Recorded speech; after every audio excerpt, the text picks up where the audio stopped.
Часто клиенты обращаются с таким вопросом: Илья, вот у нас мы топим, а стекло там грязное. Вот. Вроде бы в камине есть система чистое стекло, но оно не работает. Что делать? Камин, он любит сухие дрова. Вот. И помимо сухих дров, эти дрова должны быть лиственной породы деревьев. Потому что вся хвоя, она хорошо, конечно, разгорается, но из-за наличия смоляных карманов это все чревато тем, что дымоход очень будет быстро загрязняться.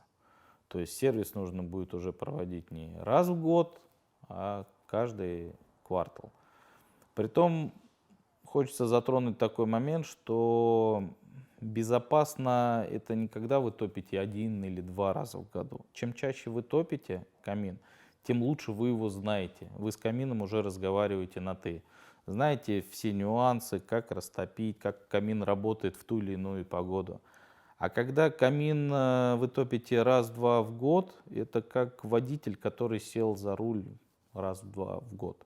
То есть это неопытный водитель.